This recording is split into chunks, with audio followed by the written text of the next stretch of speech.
Le balai gratte le bois du plancher. Un son sec, répétitif, qui souligne le silence de la maison. Marie balaie chaque recoin, ses mouvements lents, précis, sans aucune autre distraction. Elle s'arrête net. Le balai tombe contre le mur. Ses yeux se fixent sur le téléphone posé sur le buffet. L'appareil est noir, immobile, aucune sonnerie, aucun signal ne vient briser cette absence depuis des semaines. Elle s'approche, ses doigts effleurent le plastique froid, rien. Elle se détourne et s'assoit à la table. Ses mains noueuses tremblent légèrement en se posant sur le bois. Elle tire le tiroir du buffet. À l'intérieur, des factures jaunies s'entassent. Elle fouille, écarte les papiers, et ses doigts se referment sur un carnet à la couverture déchirée. Elle le pose devant elle. Elle l'ouvre. Ce sont des pages remplies de recettes oubliées et de croquis de poterie tracés il y a des années. Le temps semble se suspendre. Marie se lève. Elle traverse la cuisine, sort par la porte arrière et se dirige vers le garage. Elle soulève un sac d'argile. Le poids de la terre pèse sur ses épaules. Elle le dépose lourdement sur la table de la cuisine. Le sac s'affaisse dans un bruit sourd. Elle déchire le plastique. Ses mains s'enfoncent dans la matière froide et humide. Elle pétrit, presse, malaxe. La terre s'étire sous ses paumes. Elle façonne un bol, puis un vase, ses doigts retrouvant des gestes enfouis depuis des années. Le lendemain, elle dégage l'abri de jardin. Elle balaye la poussière, nettoie les étagères et y aligne ses créations. Elle attrape une planche de bois, y peint les créations de Marie avec une peinture sombre. Elle sort au portail, fixe la pancarte sur les gonds métalliques.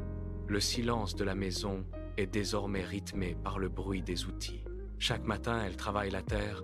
Chaque après-midi, elle vernit ses pièces sous la lumière crue du jardin. Elle a repris le contrôle. Le soleil tape sur le jardin. Marie est penchée sur son tour, ses mains lissent la paroi d'un vase en terre humide. Soudain, un crissement de pneus déchire le calme. Une berline noire freine brutalement devant le portail, soulevant un nuage de poussière fine. Le moteur s'éteint dans un soupir mécanique. Marie reste immobile, les mains couvertes d'argile grise. La portière avant s'ouvre. Un homme en descend, suivi de 2 autres personnes.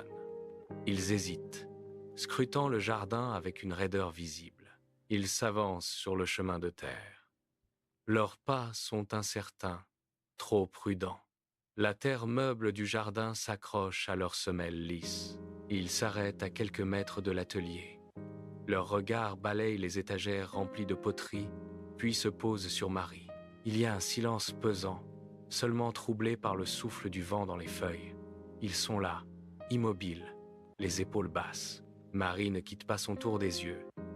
Ils font un pas de plus, leurs chaussures s'enfonçant dans la terre, marquant l'intrusion. Marie ne lève pas les yeux. Elle appuie fermement ses paumes contre la paroi de l'assiette en rotation, lissant le bord jusqu'à ce qu'il soit parfaitement régulier.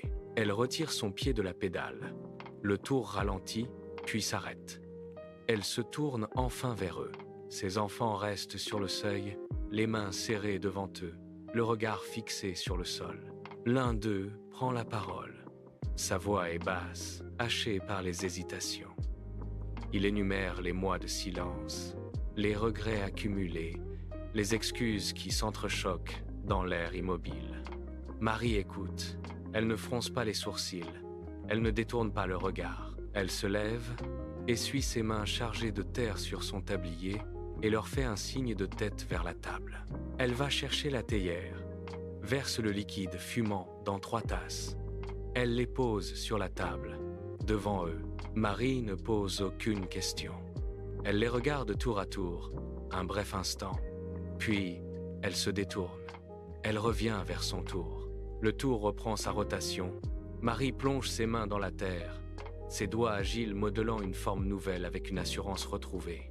Elle ne cherche plus leurs yeux. Elle ne guette plus leur réaction. Ses gestes sont précis, rythmés par le bourdonnement sourd de la machine. À la table, les enfants restent assis, immobiles. Ils observent la terre se transformer, s'élever, s'affiner sous la pression de ses paumes. Chaque mouvement de Marie est une réponse silencieuse à leur présence. Elle façonne un monde où ils n'ont plus de place, un univers bâti sur la matière froide et la liberté conquise. Le silence de l'atelier n'est plus un vide, c'est une frontière.